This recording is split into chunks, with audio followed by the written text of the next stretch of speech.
بسم اللہ الرحمن الرحیم۔ سورہ یونس 11واں پارہ، آیت نمبر 61 سے لے کر 64 تک کا ترجمہ یہ ہے: وَمَا تَكُونُ فِي شَأْنٍ، آپ کسی حال میں بھی ہو، وَمَا تَتْلُو مِنْهُ مِنْ قرآن، اور آپ قرآن پاک کا جو حصہ بھی تلاوت کریں، وَلَا تَعْمَلُونَ مِنْ عَمَل، اور تم لوگ جو بھی کام کرو، إِلَّا كُنَّا عَلَيْكُمْ شُهُودًا إِذْ تُفِيضُونَ فِيهِ، جب تم وہ کام کرتے ہو ہم موجود ہوتے ہیں۔ وَمَا يَعْزُبُ عَنْ رَبِّكَ مِن مِّثْقَالِ ذَرَّةٍ، آپ کے رب سے ذرہ برابر بھی کوئی چیز غائب نہیں ہے، فِي الْأَرْضِ وَلَا فِي السَّمَاءِ، نہ زمین میں نہ آسمانوں میں، وَلَا أَصْغَرَ مِنْ ذَلِكَ وَلَا أَكْبَرَ، نہ تو ذرے سے چھوٹی چیز اور نہ کوئی بڑی چیز، إِلَّا فِي كِتَابٍ مُبِينٍ، مگر وہ لوح محفوظ میں پہلے سے لکھی جا چکی ہے۔ أَلَا إِنَّ أَوْلِيَاءَ اللَّهِ، بے شک وہ لوگ جو اللہ کے دوست ہیں، لا خوف علیہم، نہ انہیں آنے والے حالات کا کوئی خوف ہوگا، ولا هم يحزنون، اور نہ ہی وہ پیچھے رہ جانے والی چیزوں کے بارے میں غمگین ہوں گے۔ الذین آمنوا وکانوا یتقون، وہ لوگ جو ایمان لائے اور گناہوں سے بچتے رہے، لہم البشریٰ فی الحیاۃ الدنیا وفی الآخرہ، ان لوگوں کے لیے دنیا کی زندگی میں بھی خوشخبری ہے، آخرت میں بھی خوشخبری ہے۔ لا تبدیل لکلمات اللہ، اللہ تعالیٰ کے فیصلوں کو کوئی تبدیل نہیں کر سکتا۔ ذالک هو الفوز العظیم، اور یہ تو بہت بڑی کامیابی ہے۔ اللہ تعالیٰ علام الغیوب ہیں، تمام پوشیدہ چیزوں کو جاننے والے ہیں۔ انسان کا کوئی قول، انسان کا کوئی فعل، انسان کا کوئی عمل اللہ تعالیٰ سے چھپا ہوا نہیں ہے۔ وَلَا تَعْمَلُونَ مِنْ عَمَلٍ إِلَّا كُنَّا عَلَيْكُمْ شُهُودًا إِذْ تُفِيضُونَ فِيهِ، انسان جب وہ کام کرتا ہے اللہ تعالیٰ کی ذات اسے دیکھ رہی ہوتی ہے۔ آج کی رات ہم نے جو گزاری ہے، اس رات میں دنیا بھر میں انسانوں نے جتنے گناہ کیے ہیں اللہ تعالیٰ نے محفوظ کروا لیے۔ آج کی اس رات میں جتنے انسانوں نے جتنی نیکیاں کی ہیں اللہ تعالیٰ نے محفوظ کروا لی ہیں۔ آج نیا دن شروع ہو رہا ہے، اس دن کی روشنی میں لوگ جو نافرمانی کریں گے اللہ تعالیٰ اسے بھی جانتے ہیں، جو نیک اعمال کریں گے اللہ تعالیٰ اسے بھی جانتے ہیں۔ اسے علام الغیوب کہا جاتا ہے۔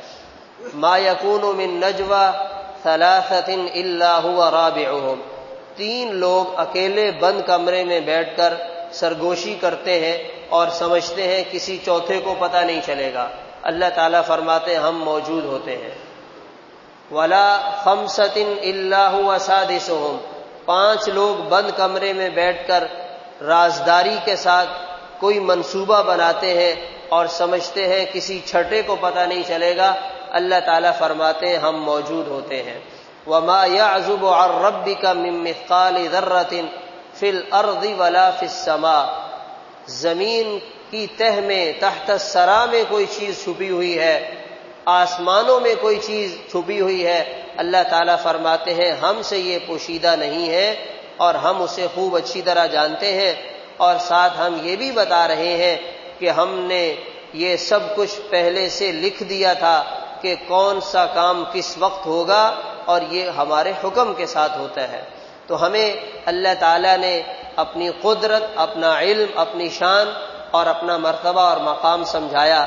تو جب انسان کے ذہن میں یہ بات بیٹھ جائے اللہ تعالیٰ مجھے دیکھ رہے ہیں، پھر اس کے لیے گناہوں سے بچنا آسان ہو جاتا ہے۔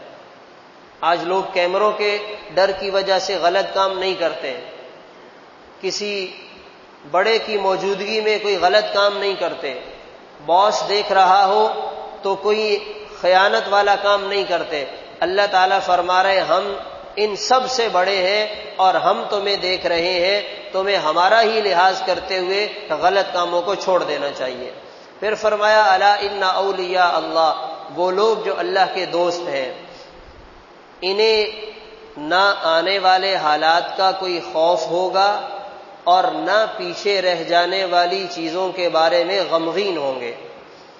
ظاہر ہے جب بندہ ایک ملک سے دوسرے ملک جاتا ہے تو طبعاً اسے اس ملک کے حالات اور وہاں کے لوگوں کے بارے میں دل میں مختلف چیزیں محسوس ہو رہی ہوتی ہیں، نہ معلوم کیسے لوگ ہوں گے، دفتر میں ماحول کیسے ہوگا، وہاں کا کھانا پینا کیسے ہوگا، رہائش کا کیا بنے گا، ایک انسان کے دل میں ایک خوف سا بیٹھا ہوتا ہے۔ تو اللہ تعالیٰ نے فرمایا ہمارے جو نیک بندے ہیں جب اس دنیا کے جہاں کو چھوڑ کر آخرت کے سفر پر روانہ ہوں گے، وہاں قبر کی تاریکی، قبر کی تنہائی اور عالم برزخ کا زمانہ، قیامت کا دن، اس میں کیا بنے گا؟ فرمایا لا خوف علیہم، انہیں کوئی خوف نہیں ہے اس لیے کہ اللہ ان کے ساتھ ہے۔ ولا ہم یحزنون، پیچھے کا کیا بنے گا؟ ہم ذرا تھوڑی دیر کے لیے تصور کریں، ہمیں کہا جائے صاحب آپ نے یہ جو مکان بنایا ہے، بنگلہ بنایا ہے، فلیٹ خریدا ہے، آپ نے اسے 1 گھنٹے کے اندر اندر خالی کرنا ہے اور آپ نے اس میں سے 1 پائی پیسہ بھی ساتھ نہیں لے جانا، گاڑی بھی چھوڑیں، مکان بھی چھوڑیں، کارخانہ بھی چھوڑیں، آپ نے 20 سال میں جو لاکھوں روپے جمع کیے اس کو بھی چھوڑے اور آگے نکل جائے۔ اب بندہ پیچھے مڑ کے دیکھے اس کے دل پر کیا گزرے گی؟ میری پوری زندگی کی خون پسینے کی کمائی 1 لمحے میں چھوڑ کے چلا جاؤں، 1 لمحے میں اس سے لا تعلق ہو جاؤں، یہ تو ہو ہی نہیں سکتا، مگر ایک دن آئے گا انسان کو ایسا کرنا پڑے گا، ایک دن آئے گا کہ انسان کو اس سے گزرنا پڑے گا۔ فرمایا جو اللہ کے نیک بندے ہوتے ہیں انہیں اس کی کوئی پرواہ نہیں ہوتی، بچوں کا کیا بنے گا، مکان کا کیا بنے گا، گاڑی کا کیا بنے گا۔ اللہ نے جب تک استعمال کرنے کا موقع دیا استعمال کیا، اب اللہ نے چھوڑنے کا حکم دیا ہم نے چھوڑ دیا، بس اتنی سی بات ہے۔ لیکن یہ بات سمجھ میں تب آتی ہے جب انسان نیکی کے ماحول میں نیکی والی زندگی گزار رہا ہو، ورنہ تو اس کا تصور کرتے ہی انسان کے پسینے چھوٹ جائیں کہ ایک دم سب کچھ چھوڑ کے چلا جاؤں گا، تو یہ انسان کو کرنا ہوگا۔ اور یہ نیک لوگ، ان کی کیا نشانی ہے؟ ان کی ایک نشانی تو یہ ہے کہ یہ ایمان والے ہیں، اور ان کی دوسری نشانی یہ ہے کہ ان کی زندگی تقوی والی ہے۔ تقوی کسے کہتے ہیں؟ فرائض کی ادائیگی کے ساتھ ساتھ گناہوں کو چھوڑ دینا۔ فرائض کی ادائیگی کے ساتھ ساتھ گناہوں کو چھوڑ دینا، اس کا نام تقوی ہے۔ کیا مطلب؟ انسان اللہ کی طرف سے عائد کردہ ذمہ داریوں کو، فرائض کو پورا کرے، کوئی اتنا زیادہ نفلی اعمال اس کے پاس نہیں ہے، مگر گناہوں سے بچنے کا بڑا اہتمام ہے۔